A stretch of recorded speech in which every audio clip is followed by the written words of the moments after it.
it turns out that that belief has been creating trouble for me constantly since I was 12 and a half, 13 years old.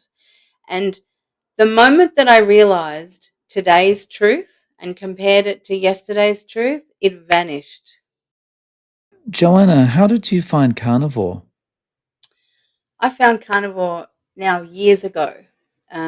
Was I was on my low carb keto carnivore journey, trying to slowly eliminate things to try to feel better. And I got to a point where I'd had a gut infection, and I really I wasn't doing very well at all. And but I was immersed in my YouTube university days, learning about low carb and keto. Everything was very keto back then. It was 2000 and end of 2018, maybe beginning 2019, and I had this gut infection. And I think because I was eating mostly vegetables with a bit of chicken, fish kind of thing thrown in, I just didn't get. I wasn't digesting any nutrients. My body just became a bit bordering on septic, and I didn't know what to do. And then carnivore came up with Paul Saladino when he was, raving on about this thing that he'd discovered. And I thought, well, if he's not dying from only eating animal products, I'll try that, because why not? And so I did, and it did solve problems without question. It took me a little while to get all the plants out, because psychologically it's a bit hard. Because no one else was doing it. It was so carnivore was so new then. Um, and I just, like usual, I just did it and I didn't tell anyone, because it's not their business anyway, is it really? It's my body, my mouth. And there's plenty of blokey Australians who hate vegetables and just eat steak pretty much, unless someone forces them to eat vegetables. The only vegetables they eat are potatoes and bread stuff. And we all know that that's a bit crap. So eating just meat is fine, right? So I did that, and I've been on the carnivore journey um since 2019. So we're at 2025. That's like we're coming into our sixth year now. It's a long time. And I've definitely, I have a list somewhere of, I've got it on my YouTube channel. I actually, after our first interview, I thought, I better make a list of all the things that were wrong with me, because um, I'll forget, because I had actually forgotten all these things that were wrong with me. Because when you feel well, you're just over it, you're beyond it, you're never going back. When you know you're not going back, you're free to forget the trauma of it. Um, but I have this list that when I read it, it just makes me want to cry, because I was battling with so much. And carnivore really helped with, my digestion, with my energy levels. I dropped tons of inflammation. So any problem that was to do with that has reduced. The only thing that I was left with, I've had this going on since I was a teenager, like puberty time. When that came on, so did this problem, and it's just grown through the whole time. And I didn't really know what the intricacies of it were until somewhere through the middle of last year. It sort of started coming up on my YouTube feed, and I now know that what I have is lipedema, which is basically the physical body is manifesting um, in between your joints. It's manifesting like a fortification, where you have like an intertwined, like a web of scar tissue, fibrotic scar tissue, and in between is fortified and padded out with fat cells. So the problem with that is that to well, first of all, I didn't know about it. When I came to understand what it is, it's quite obvious. If the fat's trapped inside this web, it's not accessible as energy. So there's only a small amount of body fat that you can actually lose by doing carnivore, because your body will reject the concept. It will think that there's no more available fat. So I think I got down to about 100 and because I was around 137, 140 when I was like, that's like my worst weight. And I brought it down with carnivore to between 115 and 120 kilos. And that's like this set point. And my body would start to get nervous if I tried to push down below that. I would have to work very, very hard. So that was my dilemma, and I couldn't quite work out why that was occurring. And it's, I mean, my honest weight on a scale, if all was normal, should be probably between 70 and 75 kilos for my height. Um, and I'm large chested, so it's, I'm allowed to have a few extra kilos for that. But um, that's a huge difference to where I'm sitting at like 115 to 120. That's like rucking every day. So if you want to be active in your life and you're carrying that amount of dead weight, it's really hard on your heart. It's hard on your muscles. It's hard. It's just hard overall. Like you just don't have as much energy to get you around. So you have to kind of ration it, which is not fun. Um, so the outcome of living in that kind of body was kind of like a plan B life. It wasn't what I've always known is, the me that's meant to be living in life. It's kind of like on half pace life. And I could never work out why it was so much harder for me, because I was always doing the right physical things. Like I'm I'm not lacking in intelligence, and I'm not lacking in commitment or willpower. I have spades of all of it. But there was something blocking me, and I just had no idea what it was. And it didn't stop me trying. I still kept trying because for 30 years, I've wanted to be myself. And all the all that I've done in my life is for that purpose. And because I feel inauthentic, really, not being able to live as me in the world. So I I had a client session with someone who actually came through to me via your channel, which I appreciate. And I was explaining to her about priming, and like priming with high fat and protein. And we were talking about um, how consistent priming needs to be, because every time you pause and you eat a little bit of carbohydrates, or extra dairy or something like that, you're sending a different signal. So you're sending, we have lots, we have lots, we have lots, we have plenty, plenty, landed plenty. Oh no, we don't. And this gets confusing for the brain and the body. And so priming is about consistency until your body knows that there's plenty of fat and it wants to use fat for fuel. So I was explaining all of this, and then I decided after our session, you know what? I'm just going to do a bit of priming. I'd because it's summer in Australia, and the light profile changed, and I decided I wanted to eat more fish, and so I ended up changing the fat profile in my diet, and I put on 4 kilos in 2 months just from doing that. So I was in Australia in the supermarkets. The only fish you can get is farmed fish. So they're not eating fish. The fish are not eating fish. The fish are eating kibble. They're being fed kibble, and their fat profile is obviously way higher in linoleic acid. And linoleic acid, if you have too much of it, it will encourage you to put on weight, because you have to think about, what do wild animals do in summertime?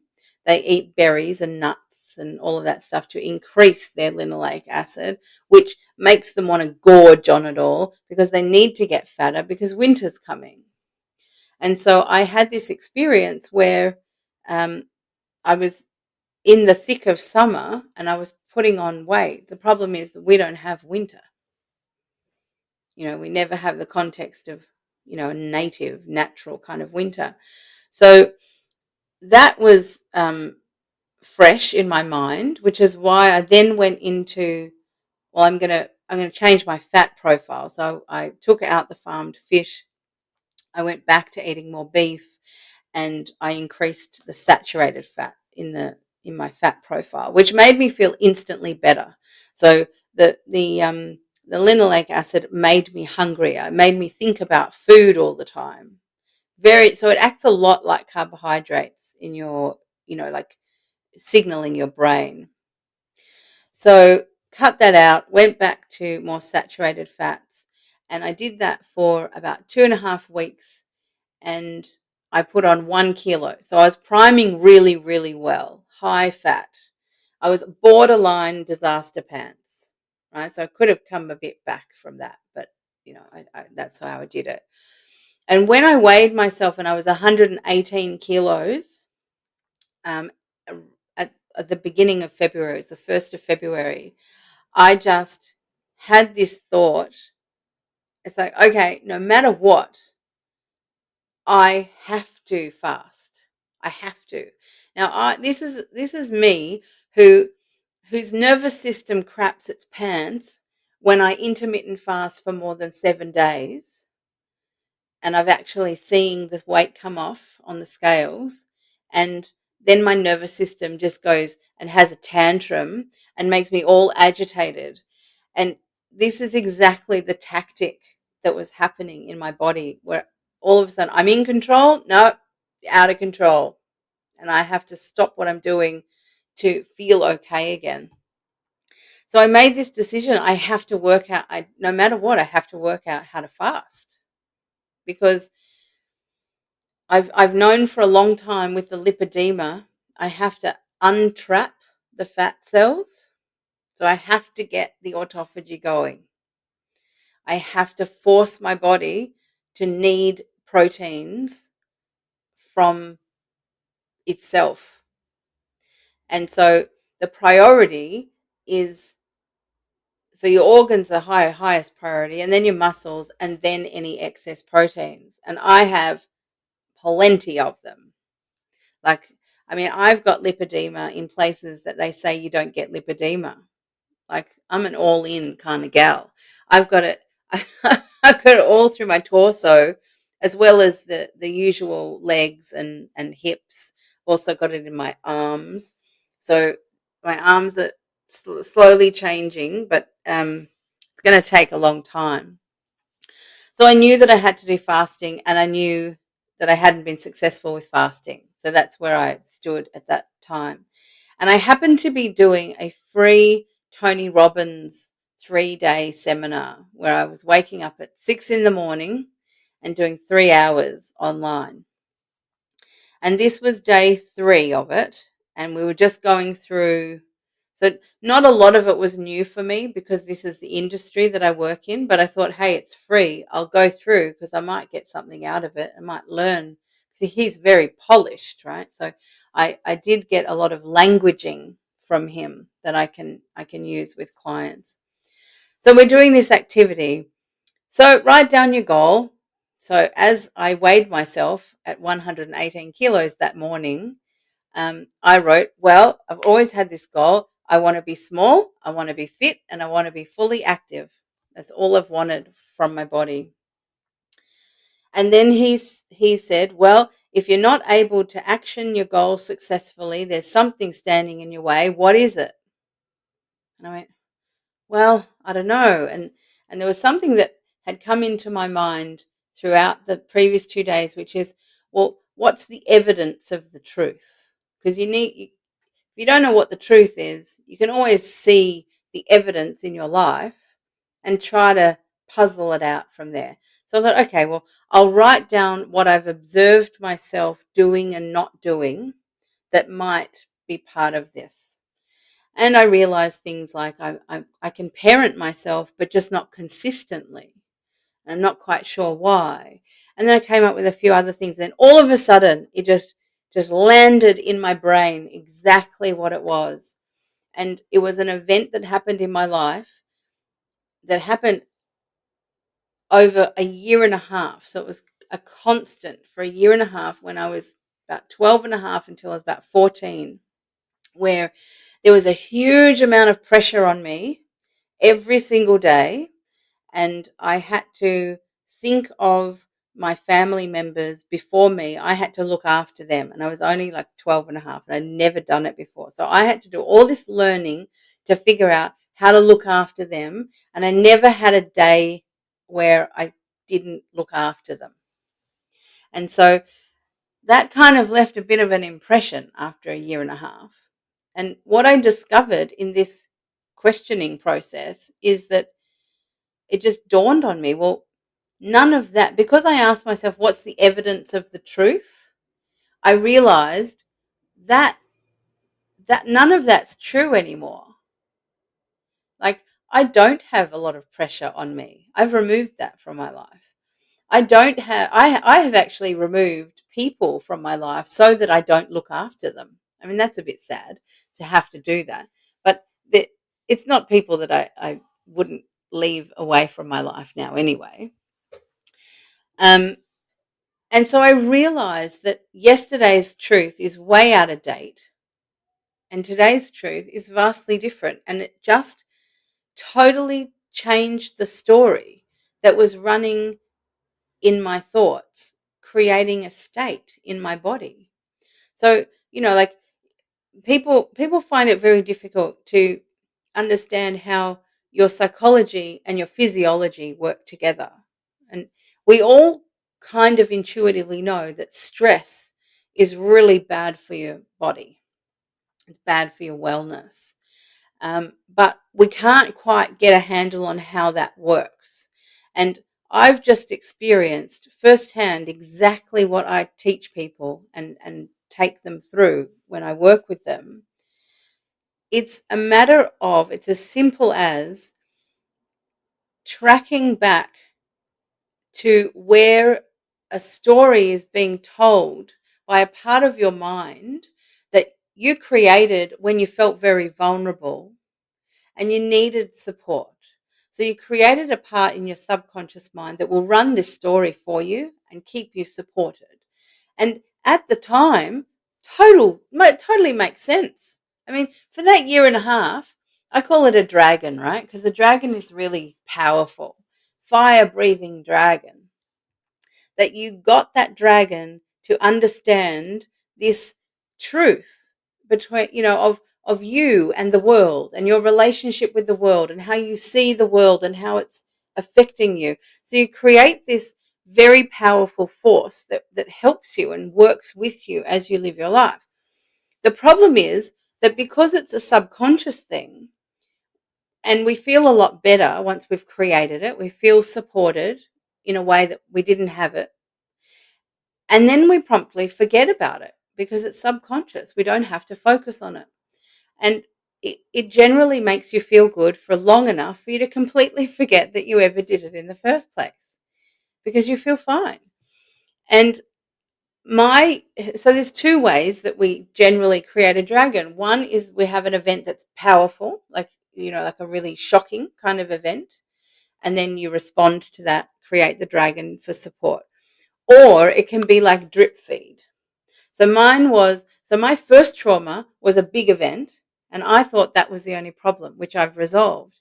But I had a secondary one, which happened at teenage years, which was drip fed. So it was every single day for a year and a half. I had this job that never let up. Like, it was worse than having a paid job because I didn't have a psychological break from it. No one relieved me of that job for a year and a half at a really pivotal time of your life. It's almost like I didn't have my life. I had to look after them.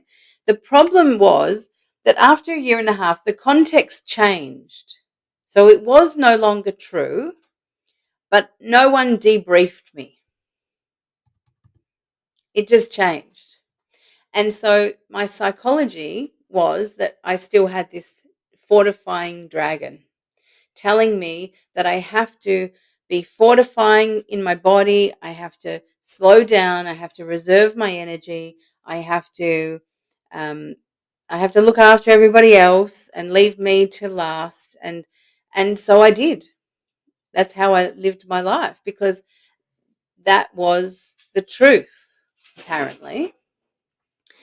And it turns out that that belief has been creating trouble for me constantly since I was 12 and a half, 13 years old. And the moment that I realized today's truth and compared it to yesterday's truth, it vanished. It just vanished. Because once you consciously know that a story is a lie, are you going to listen to it anymore? No. I can't listen to lies. It's like if you're hoodwinked that it's the truth, you'll listen to it. But as soon as you bring today's truth and compare it to the old truth, you go, well, that's not the truth anymore because today is real. Yeah, I live today. And everything changed, Dave. Like I have no nervousness in my body at all. It's really kind of weird. I decided, well, I'll just try fasting because that's what I said I'm going to do. So the first day, I had this really interesting occurrence at 4 p.m. So I didn't eat all day. And then at 4 p.m., so this was the last day of the seminar, the third day, and I didn't eat. And then at 4 p.m., because it finished around, I don't know, 9 o'clock in the morning because I started at 6. So I was successful all day. 4 o'clock, I get a headache. This is not very normal for me. Being carnivore, I don't get headaches. I used to pre-carnivore. And I thought, oh, you poor thing. I'll give you one Panadol because I'm not fond of, you know, being easy with the pharmaceuticals. One Panadol should drive the headache away and you can have some food. Okay. Well, I intermittent fasted today. Try again tomorrow. So the next day, I'm like, okay, we're trying again today. And I get to 4 o'clock and the same thing happened, Dave. The headache came back. 4 o'clock on the dot. Like there's a clock in there somewhere. And I went, oh, I am hip to your groove. You can have the Panadol because I hate headaches, but you're not eating. And I didn't eat. And I didn't eat the next day. And I didn't have a headache that day. And then I didn't eat the next day. Got a headache, had Panadol, didn't eat. My goal was a 5-day fast, and I fasted until 4 o'clock on Friday afternoon. And I'm very proud of myself that I've re-educated my nervous system. These habits were, dead in the water. And then I thought, okay, well, I like food. I'm going to refeed. I'm going to have to learn how to do this. And I ate way too much straight away because, I was still in oh, I'm really hungry, even though I wasn't really hungry. It was all a mind game. So I then had a really bad night's sleep because I ate too much. And it took me half of the next day to fully digest everything through. And so I learned about priming. I learned about refeeding, the first refeed. And then I thought, okay, well, we're going again, another 5-day fast. So I did. And it went really well until about Thursday night, Friday. And then I was starting to feel a little dizzy. And I'm like, oh, I probably don't have enough electrolytes. Better keep going. But I still didn't have enough. So my concept of how much salt I needed wasn't quite on par yet. So I was quite happy to refeed again that weekend because I hadn't quite resolved the electrolyte issue. So I did a better job with refeeding the second time and didn't have the stomach ache, which is great. So I learned that I actually wasn't that hungry and I didn't really want the food that much.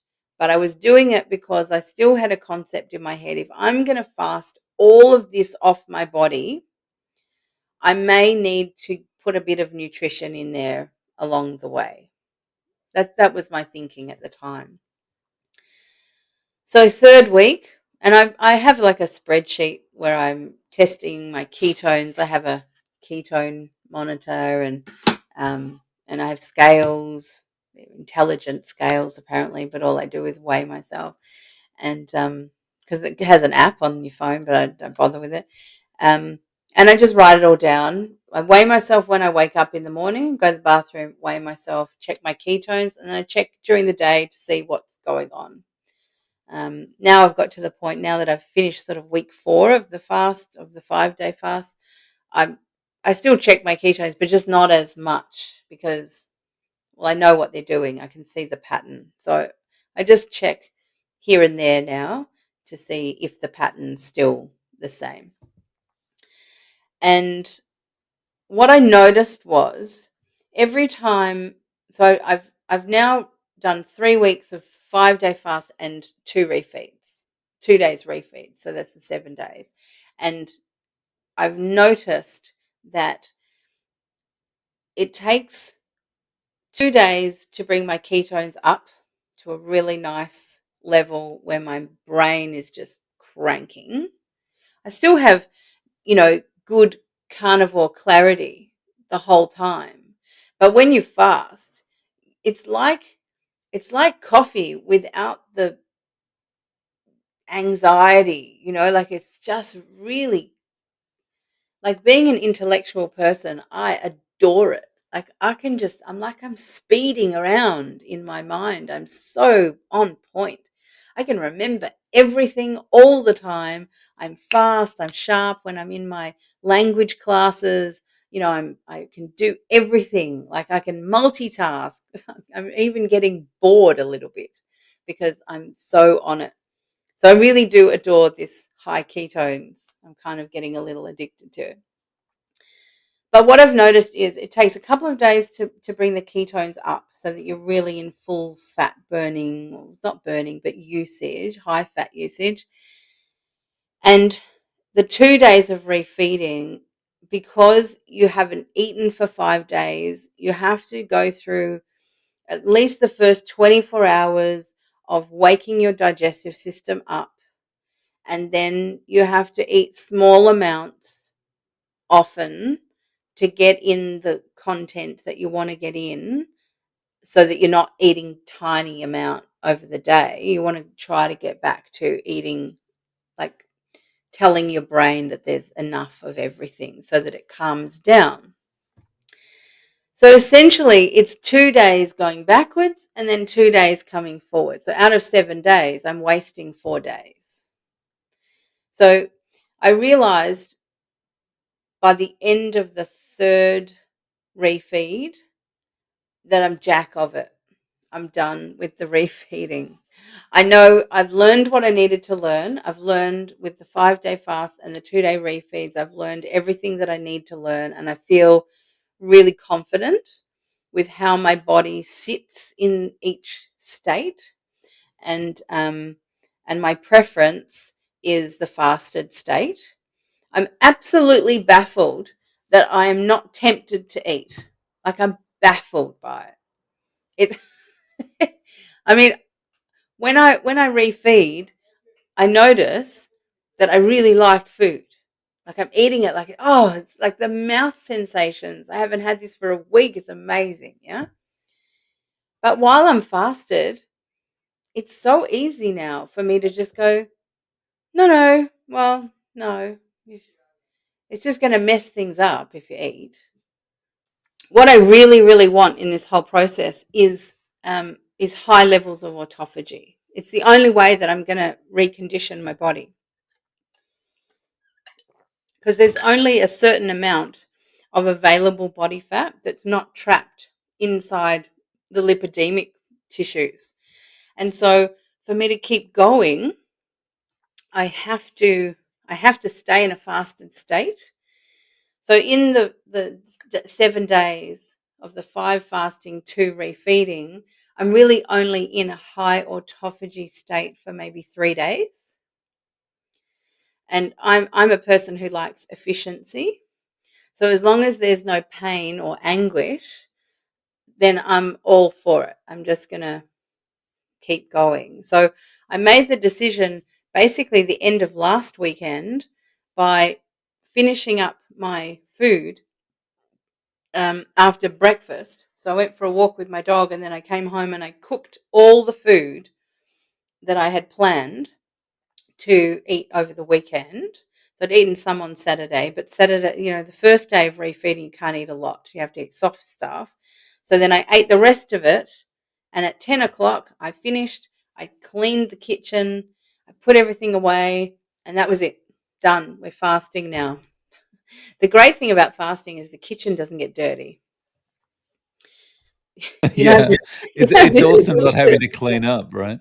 Oh, I never thought having a break from feeding myself would be so delightful. Really, I never conceived of it. It's really mind blowing. If anyone wants to fast purely to get a different perspective on food and caring for yourself and noticing what's going on in your body, it's vastly different than just being carnivore. Like even a very simple version of carnivore, it's fasting is wild. It's um it, it can really take you to a completely different perspective. I mean, today is like the 20th day that I've fasted. And um granted, it's only been 5 days in a row, but those refeed days were less enjoyable than the fasted days. And that's why I'm just sticking with the fasting. And I know that my body will crave food. Like I'll dream about it and I'll start thinking about it if I need the nutrition or I don't have enough energy coming through. So I can trust my body. Yeah. So at this stage, you've now been since the last refeed, it's now been 5 days, and Yeah. you just plan to continue Yeah. Yeah. I know it's until when? mentally weird, right? It's mentally for me weird. I'm just going to not eat. I mean, I'm a middle-aged Jewish woman. We just don't do this. You know, I've made sure that I'm not keeping it a secret, but I'm just not telling everyone because, well, there's two reasons.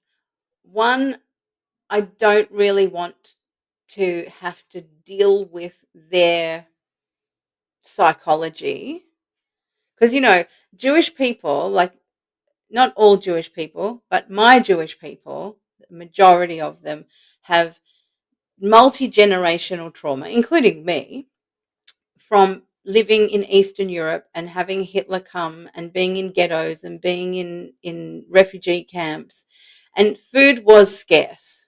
And what has happened from that is the next generation has placed a huge importance on providing food and a little bit of over provision. Um, like we love a chubby baby. And if you get too thin, there's something wrong with you. Um, and, my grandmother used to say, "Oh, Joey, you're so fat. But hey, if there's a like a famine, you'll last longer than me." I mean, that was in their minds. So this is in my community's mind. If you're athletic and you're thin, you haven't got resources for when the bad times come. There's this anticipation of the bad times coming. And so I'm not keeping it a secret, but I'm also not telling many people. And I've told a couple of people so that if anything does happen to me, like I psychologically go a little crazy because I just want to keep fasting and it becomes bad for me, those are the people who see me regularly enough that will do an intervention and say, "Don't you think you should just eat now?" They would say that.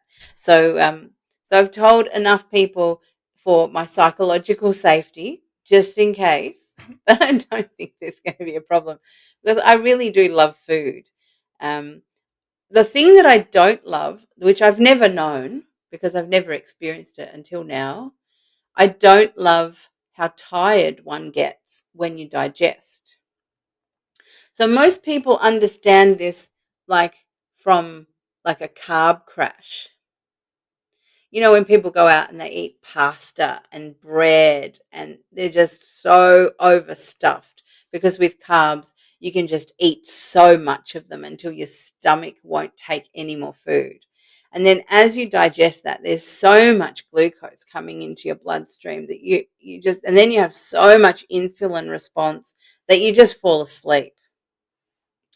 And so that people call this a carb crash, and they have a snooze after they eat. That's kind of, it's not as dramatic, but it's kind of what I feel when I go from fasted to fed. So there's a real difference because it does take energy to digest food, and so that energy is no longer available to my brain. So it's not that you're refeeding with carbs, it's just that No. you're because even though you're only refeeding with, say, eggs or meat, Yeah, eggs, you're fish, yeah, a bit of beef, yeah. But you're waking up your digestive system, and that's effort for it. And you're having to digest food. You've got to build the stomach acid. There's this whole process, and you have to, I really adore the feeling of the fasted state because I don't feel like I'm without at all. I feel totally resourced. and it's so strange, right? Because it's It's like, how can you feel good doing what most Oh, people because would here's some do? here's some I built earlier. I've got tons of storage. I have a garages full. So if anyone wants to come and see me in the flesh in Melbourne, if you're a Melbourne person, yeah, come to what's the name of the event that's in Carnivore Live. Carnivore Live. Come to Carnivore Live. Dave and I will both be there, and I will be a shadow of my former self. Mm. Um, yeah, it's and happy. And I think what will have to happen, this is my anticipation, because it's really bizarre to think of it this way, Dave. Like, I am so objective and pragmatic about this. Like, it isn't my life, it's someone else's life that I'm just manipulating. Like, I'm pulling strings, I'm just organizing like a puppet. And me, the puppet, just does it because I've spent so much of my life struggling against this ridiculous story that everything to do with fitness, wellness, weight, food has been an emotional struggle and effort. And now it's so easy. And the easiest thing about fasting is that you actually don't have to do anything. Like, it's double easy because you don't have to shop, you don't have to cook, you don't have to clean up. Um, you like you're not even spending money. Like, everything about it is wild. It's it's just a whole other world, and I'm quite happy to acclimatize into that world until I'm forced out of it. And I will get forced out of it because I do believe I have enough lipidemic tissue in my body that will still remain um, when I've run out the available fat. So the protein deconstruction, even though I'm forcing the high autophagy, like I'm exercising a lot, I'm swimming 3 times a week, and I can tell that that's really building muscles. I've got like a pull up bar that I don't pull up anything, but I hang on it and I swing on it to build my muscles. So as I get lighter and I get stronger, I can do a little bit more all the time. So I'm really trying to do all things that demand that deconstruction of the proteins while I'm fasted. Um, but I don't think I can do enough to keep it on par with the energy usage. So at some point, and I don't know where that point is, but at some point, I'm going to run out of available fat, body fat, and I'm still going to have some excess proteins. And so my strategy at that point is going to, unless my body decides to use the protein as fuel, that would be great.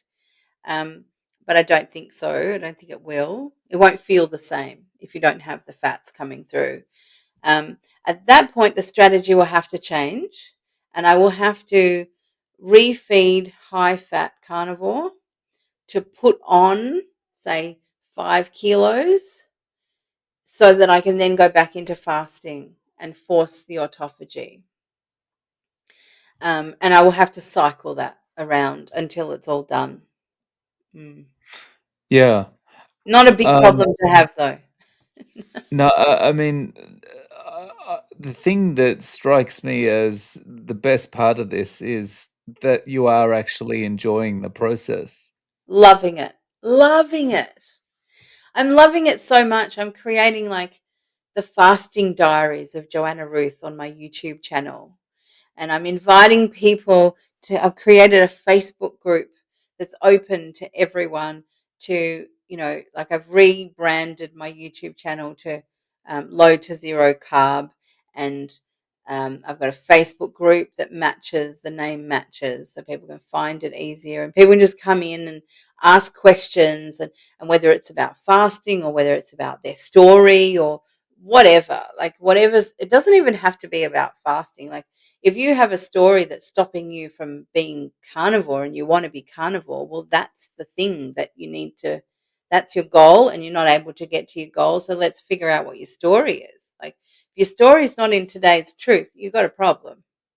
And it's always that. It's if you know the how to of anything that you're trying to achieve and you just can't get yourself to do those actions, then you have a story problem. It's you can't not deal with your stories to get and expect success, and you can't deal with your stories and not deal with your physical world and expect to get success. You have to have both.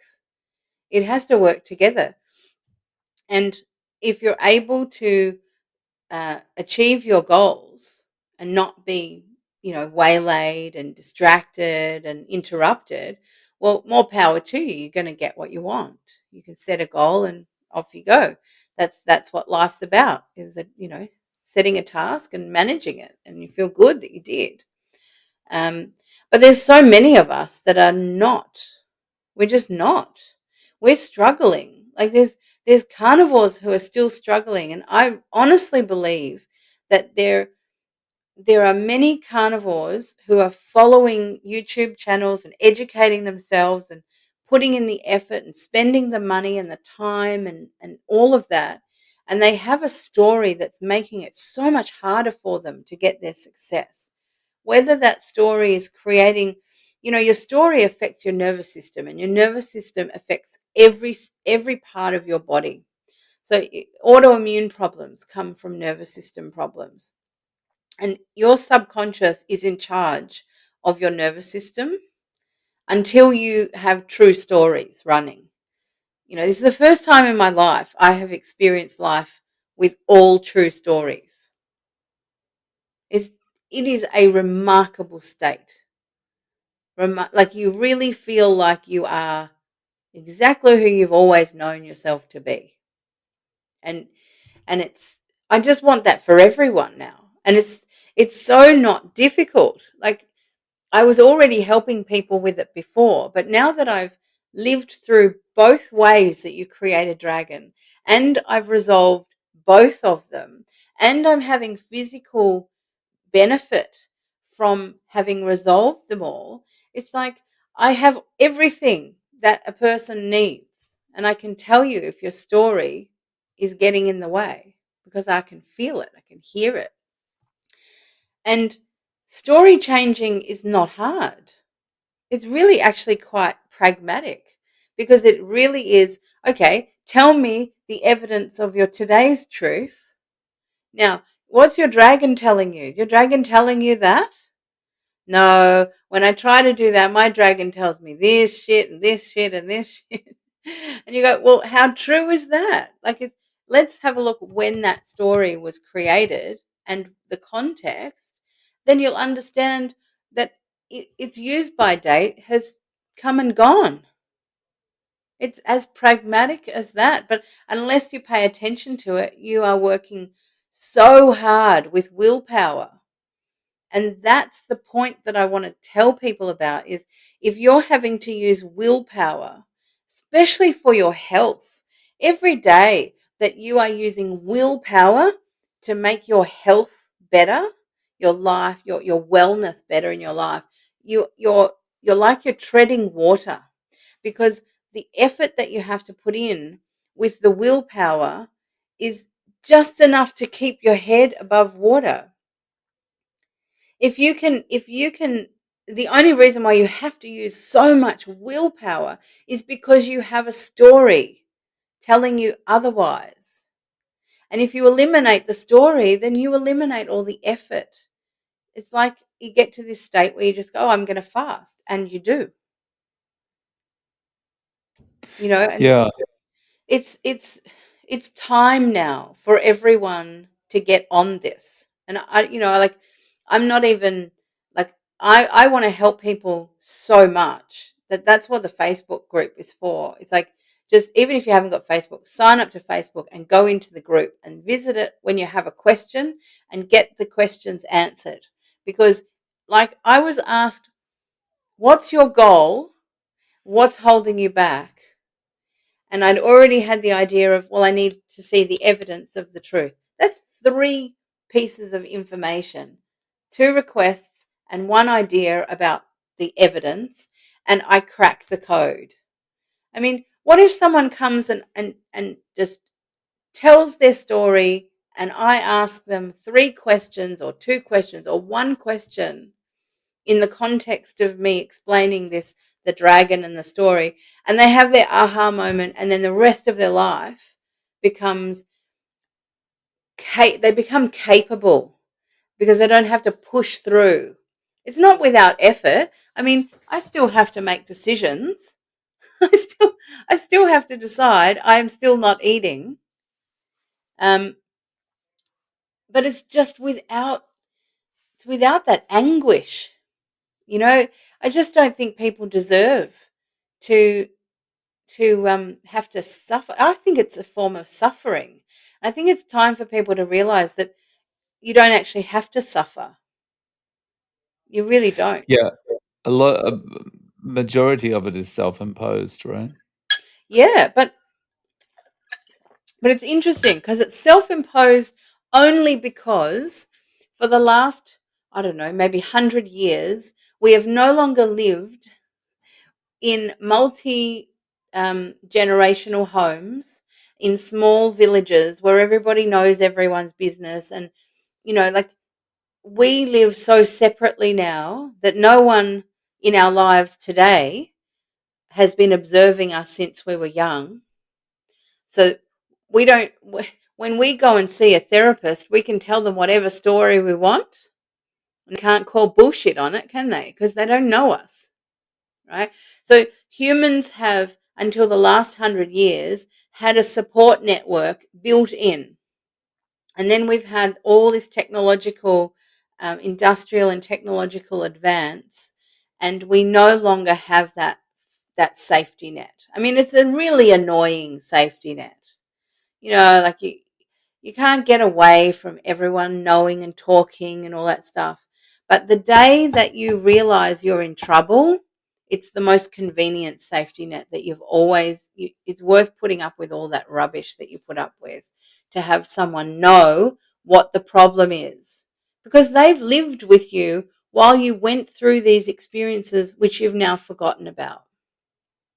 And so because we don't have that, it is self-imposed. Our struggle is self-imposed, but only because we've forgotten that that function used to be taken care of for us in our communities, and no there's no way. We think that going to a therapist, the average therapist, is going to fulfill that, but it doesn't. It's just not been successful. Yet what I seem to do is to help the person become their own community, become their own safety net. And all I'm doing is guiding them through the process so that they can remember the bits that they'd forgotten about. You haven't completely forgotten. It's both things that I resolved, huge events that created turmoil in my life. Um, Both of them I knew about, but I didn't understand the emotional impact of them. And I think that's the skill that I have greater than any other, that I can feel. It's sort of like part of this empathic thing. Um, I can feel where the emotional charge is when the person can't feel it because they're disconnected from it psychologically. Whereas when they're telling the story, I can feel the emotional rise when things change in a person when they're getting emotional. And as soon as as soon as I feel that, then I'm telling them, well, that's where we're going. That's where it's hidden in there, in that little bunch of bits of information. Let's have a look in there. And as soon as like I'm pointing an arrow at it, it's really fast. Like the person will always, oh yeah, yeah, yeah. And then they're really forthcoming because they're kind of finding it with me because they want it found, and they're cottoning on to how it works. And so it can be really fast process. And it's, like I'm willing to do it for free until I'm so busy that I can't spend a lot of time in the open group. So I created an open group, and then I created a members group so that people who need a little bit more attention can go into the members group, and it's affordable. Like, it's only $25 a month, and they get more attention, more of my time. And then people who are in there that are still not hitting it, and they actually need to have a proper session one-on-one, well, then they pay for a coaching session. Right. So at least So this way I'm creating accessibility for people, and they're sort of testing the waters along the way, and they only really need to expend financially if they need to, and I think that's really important for people. right. So, how can they find you online? How can they find each of those groups online? Well, they're both on Facebook, so all they have to do is type in low to zero carb, which is on the screen there, with LOWTOZERO carb, and they'll see that there are two groups. There's an open group, which I suggest everyone just goes in anyway, like, just suss it out, and then from there, if that's not enough, then subscribe to the members group, and then if that's not enough, then go to the coaching level.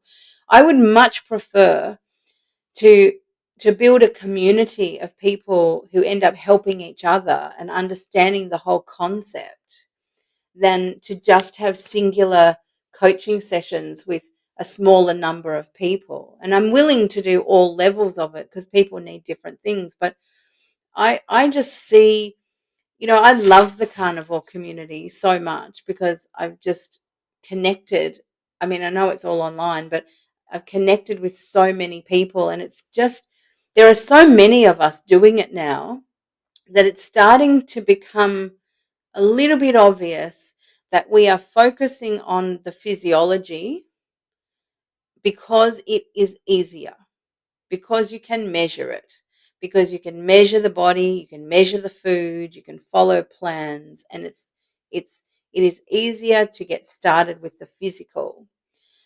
And for many, many people, that is enough because they don't have a story. But for also many people, it isn't enough. And we have a bit of a gap in our community, which I'm hoping to help fill up, and to encourage other people who, and I know you've had a few on your channel, who are life coaches, and they are enthusiastic about carnivore, and they do want to help people on their carnivore journey. And I want to encourage those people to even be in the groups, and find people they connect with in the groups. Like, it's not all about me. I mean, people will want to work with me because I'm fast and I know what I'm doing.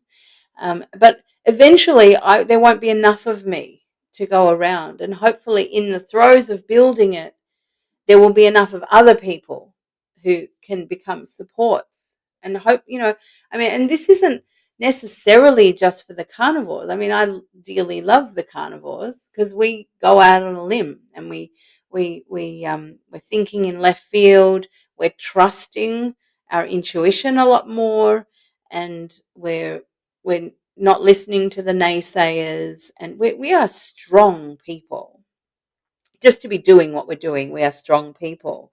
And yeah, I really just think that now is the time. Like, there's, for many people, it's not we all have stories, and we all struggle against the stream of those stories. And I really think now is the time, and that's why the Facebook group is the open group. So it's just, there are no barriers. Facebook is free to get. It's free to go in the group. You've got a question, it'll be answered. And most people will have the same kinds of questions. And I'm hoping to, educate, not just fix people, but educate people so they can help other people. So do you want to know my numbers, Dave? So 20 Sure. days of water fasting, I am down 20.5 pounds, which is 9.3 kilos. Yeah, pretty good, huh? And Very nice. that's for 5 sets. Sorry, 4 sets of 5-day fasting with the 3 refeeds. So that's like cycling. It's like, remember the when you ride a bike. I don't know if you ride a bike, but you go forward and then you pedal back, and you got to go forward again. You got to get your momentum again. And so, um, cross fingers, it won't take 20 days to get the next 10 kilos down.